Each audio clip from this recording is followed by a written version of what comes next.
영이 깨어날수록 천국을 누린다. 정원지음 8. 주님은 우리 안에서 역사하신다. 나는 할 수 없어요. 주님 해주세요. 나는 사랑할 수 없어요. 주님이 사랑해주세요. 이러한 고백들을 우리는 쉽게 접할 수 있습니다. 우리가 말이나 글에서 자주 표현하는 표현들이죠. 이러한 고백들은 진리의 일면을 가지고 있습니다. 우리가 스스로의 힘으로 사랑할 수 없고 용서할 수 없고 승리할 수 없다는 것. 그러므로 오직 주님의 은혜를 바라보고 의지해야 한다는 것. 그것은 분명히 옳은 것이고 진리적인 내용을 담고 있습니다.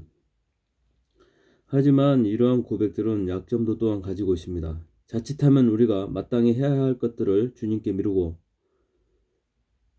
책임을 넘겨버리는 면도 있을 수 있습니다. 예를 들면 자신이 믿음으로 용서를 시인하고 믿음으로 선언해야 할 것을 저는 못해요. 어떻게 제 힘으로 용서가 되겠어요? 주님 해주세요. 하는 경우가 있거든요. 이러한 것은 말씀의 진리를 제대로 적용한 것이 아니겠지요. 생각해 보세요. 주님께서 요단강을 건너라고 했는데 우리가 주님 저는 할 수 없습니다. 주님이 요단강을 대신 건너가 주세요 라고 한다든지 여리고성을 돌라고 하시는데 주님 저는 돌 수 없습니다. 저는 빈혈이 좀 있고 현기증이 나거든요. 주님이 대신 돌아주시면 안 될까요? 한다면 여리고성을 향해 외치라고 하시는데 주님 저는 할 수 없어요. 의사 선생님이 저의 성대에 문제가 생겼다고 성대 결절이 오지 않도록 절대 안정을 취하라고 하셨거든요. 주님이 대신 외쳐주세요 한다면 어떻게 될까요? 분명히 우리가 주님을 믿음으로 우리가 행하고 시인하고 움직여야 할 것이 있습니다. 이스라엘 백성은 애굽에서 노예 생활을 하다가 광야를 거쳐 약속의 땅 가나안으로 들어갔습니다. 이것은 이스라엘의 역사이기도 하지만 동시에 그리스도인의 영적 발전 단계를 상징적으로 보여주기도 합니다. 애굽 상태, 이것은 영적 발전 단계에 있어서 초보적인 육신적인 수준의 상태입니다. 육신, 겉사람의 마음과 의식으로 보이는 것을 따라 사는 때지요. 광야 상태, 이것은 육신이 죽는 과정이 이루어지고 있는 시점의 상태입니다. 가나안의 상태, 이것은 어느 정도 육신, 겉사람의 죽음과 처리가 이루어져서 영, 속사람으로 살며 보이는 것을 따라 살지 않고 약속의 말씀으로 살며 천국의 실제를 누리고 죄에서의 해방과 승리의 삶을 맛보는 상태를 의미하는 것이죠. 애굽으로 표현되는 육신적인 상태에서는 보이는 것과 느껴지는 것, 감각적인 가치관과 세계관을 가지고 삽니다. 이 수준에서 흔히 이루어지는 고백은 나는 할 수 있다, 하면 된다 이런 것입니다. 적극적인 사고, 긍정적인 사고 등으로 표현되기도 하지요.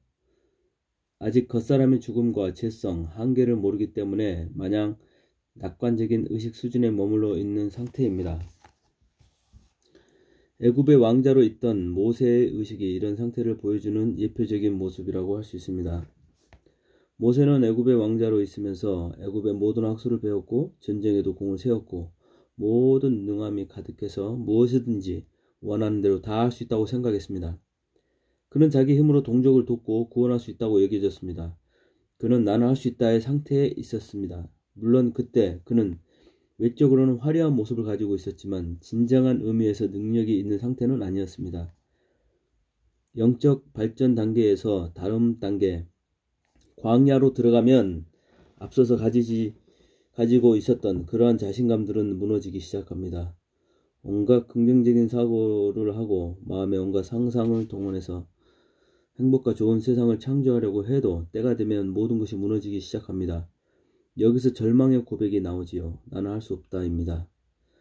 모세는 애굽에서 광야로 도망하며 처절한 절망의 나락에 빠졌고 모든 꿈과 희망을 잃어버립니다. 나는 할 수 없다. 나는 아무것도 못한다. 나는 아무것도 아닙니다. 이 의식 수준은 첫 번째 의식과 고백보다는 조금 나아간 것입니다. 그것은 하나님의 놀라우신 은총이 임하기 전에 준비 단계입니다.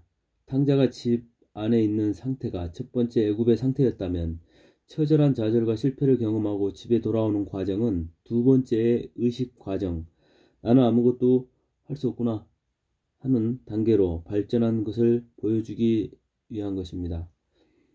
그것은 세 번째의 의식 수준, 잔치의 풍성함을 맛보기 전에 경험해야 하는 과정의 단계입니다. 누구나 인생의 발전 단계에서 이 광야의 과정, 절망과 실패의 과정을 경험하게 됩니다. 광야의 단계에서는 믿었던 모든 것들, 눈에 보이는 모든 것들이 무너지게 되지요. 사랑하던 사람, 믿었던 것들, 좋아했던 것들, 믿었던 이들에게 배신을 당하고 자신에게 속고 실망하고 하는 과정을 겪습니다. 이것은 보이는 것, 물질 세계의 모든 것들이 그림자이며 허상임을 배우는 과정입니다. 누구나 영적으로 어릴 때에는 애굽에 있지만 영이 조금 자라고 섭리의 시간이 오면 광야에 허망하면서 허무감에 빠지게 됩니다. 그리고 이 시간이 실제적으로 영이 깨어나며 하나님의 실제가 가까이 오는 시간입니다. 하지만 중요한 것은 거기서 머물러 있어서는 안 된다는 것입니다. 하나님께서 이스라엘을 애굽에서 이끌어내신 이유는 광야에서 살도록 하기 위한 것이 아닙니다. 광야는 이스라엘 백성의 애굽에 있어서 애굽의 때가 벗겨지지 않고 애굽의 사상과 잔재가 그대로 남아있어서 그 때를 벗기기 위해 잠시 머무는 곳입니다. 아직도 자신의 겉사람에 희망이 있는 줄로 알고 낙관을 가지고 자아를 붙들고 생명이신 주를 붙잡지 않으니 그 육신의 모든 때가 벗겨지고 자아의 모든 희망이 소멸되어 죽음에 이르도록 광야의 십자가를 통과하게 하시는 것입니다.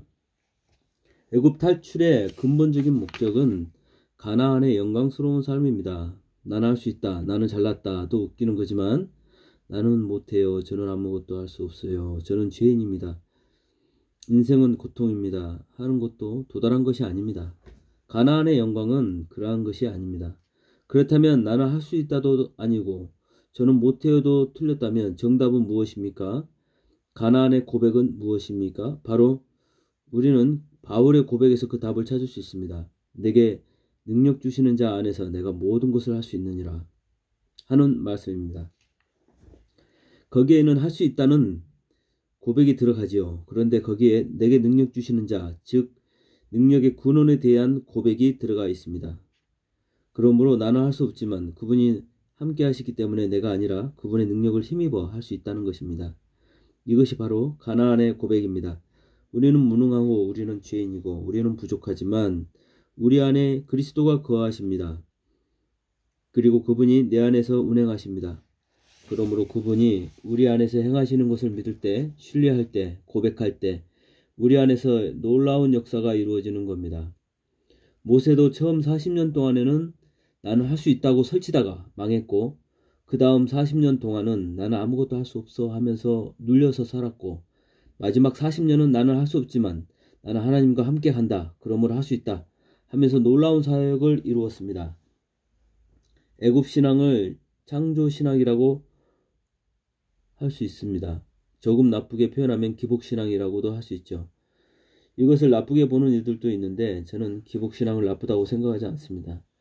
우리는 복받기 원하지 저주를 받으려고 믿는 것은 아니니까요.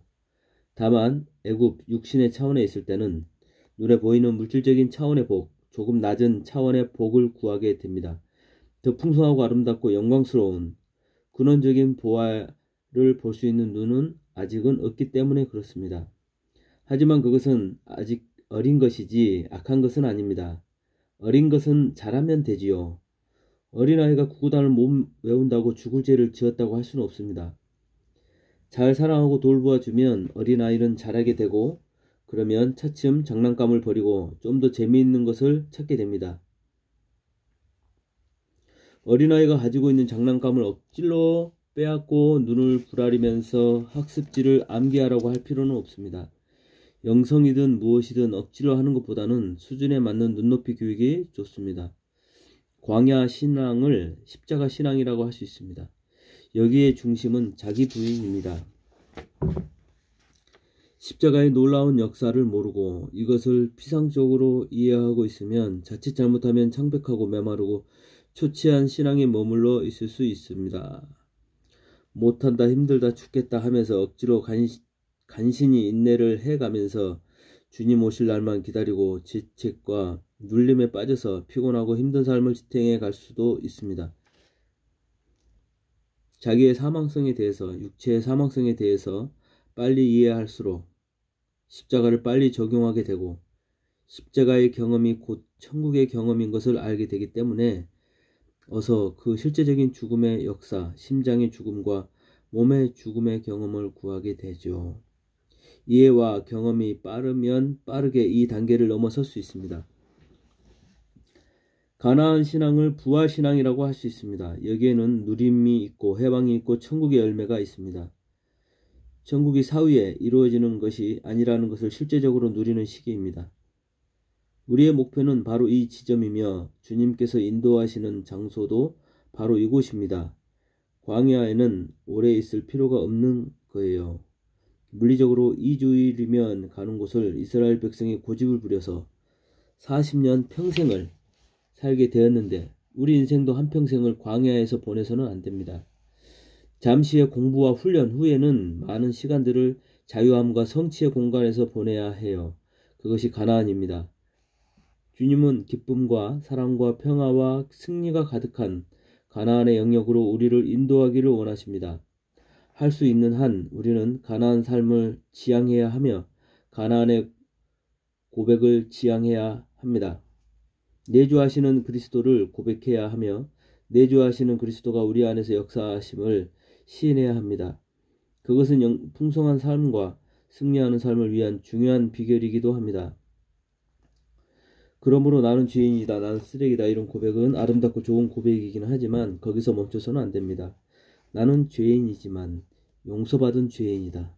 주님이 그 피로 나를 사해 주셨고 눈보다 희게 만들어 주셨다. 나는 쓰레기지만 주님은 나에게 긍휼을 베푸셨고 내 안에 거하십니다. 이런 고백으로 나아가야 합니다. 나의 부족함을 고백하는 것은 거기서 끝이 나서는 안 되고 나의 부족함을 고백함으로 내가 혼자 살 수 없으며 오직 주님이 필요하고 주님을 갈망하는 고백으로 연결되어야 하는 것입니다. 그러므로 우리는 이러한 고백을 생활해야 합니다. 나는 할 수 없습니다. 나는 못해요. 나는 부족해요가 아니라 내게 능력 주시는 자 안에서 나는 사랑할 수 있습니다. 내 안에 거하시는 주님으로 말미암아 나는 용서할 수 있습니다. 주님의 은혜 안에서 나는 거룩하고 순결하게 살 수 있습니다. 그렇게 고백해야 합니다. 주님의 은혜로 나는 다른 사람을 불쌍히 여깁니다. 우리가 부족하기 때문에 그 부족한 자신을 바라보지 말고 온전하신 우리 안에 거하시며 운행하시는 사랑과 권능이 가득하신 분을 바라보며 우리의 시선을 그분께 맞추어야 하는 것입니다. 기억하십시오. 그분은 우리 안에 거하십니다. 그분은 우리 안에서 운행하십니다. 우리가 움직일 때 우리 안에 거하시는 그분도 움직이시고 우리가 지하철을 타면 그분도 지하철을 같이 타시는 겁니다. 우리 연약한 육체 가운데 무한하신 그분이 거하십니다. 우리는 믿음과 의식에 따라 그분을 제한할 수도 있고 또한 무한하고 풍성하신 그분의 역사를 보고 경험할 수도 있습니다. 오늘도 내일도 우리 안에서 그분의 운행하심과 역사하심을 믿으세요. 그리고 고백하세요. 날마다 이것이 습관이 될 때 우리는 더 많은 변화, 승리, 자유, 열매, 천국에서 오는 더 많은 은총들을 더욱더 누려가게 될 것입니다. 할렐루야. 주님 감사합니다.